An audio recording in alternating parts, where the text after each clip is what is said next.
A debate about whether releasing Bush administration terror policy memos was a blunder, and over whether some of the Bush officials should be prosecuted. Is there the risk that we somehow criminalize our political system? I mean, you know, in banana republics, one group throws out the other group and they put them all in jail, and then they stay there till somebody else comes along and throws them in jail. But Are we going down that kind of trail here? I think not, and I've heard that talking point. This usually by people who are afraid they may be looked at are the ones making that argument. I'm not out for some kind of vengeance. Why not have a nonpartisan or bipartisan commission do it like we did in 9/11, and just go back and find everything that happened? I know some people say let's turn the page.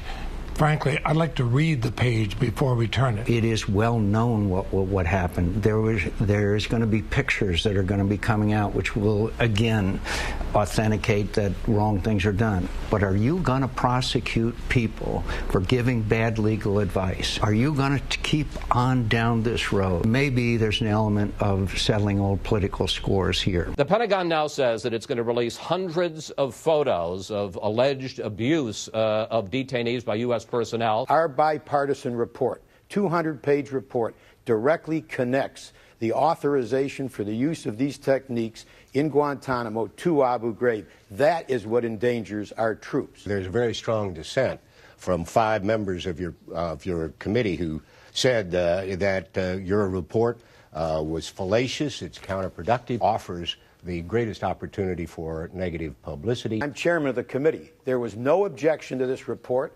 7 Republicans were there when we voted on it. Not one dissented. We had months and months of opportunity for any dissenting views. That's the report. It's a unanimous report of the Senate Armed Services Committee. When they now, a few Republicans, simply say they disagree, they got a right to do so, but they had an opportunity which they didn't use. All right. I'm told that in this decision was anguish. The president came in inclined to release them, changed his mind a couple of times during the debate, and then came back in the end and decided to release them. You're the chairwoman of the committee. You're investigating these matters anyway. Did they pick up the phone and call you? No, they did not. Is that a mistake?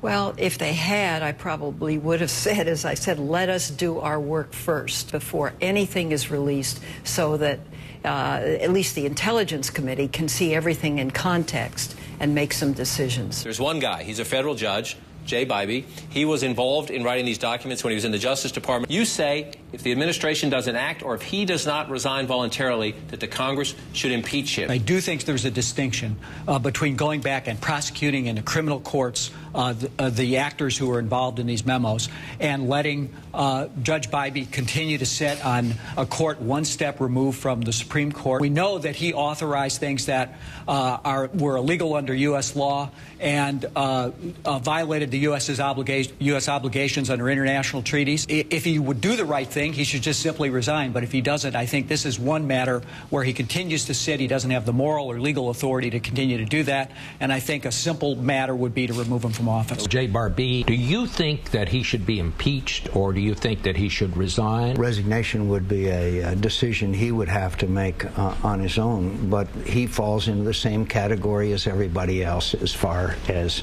giving very bad advice and misinterpreting fundamentally what the United States is all about, much less things like the Geneva Conventions.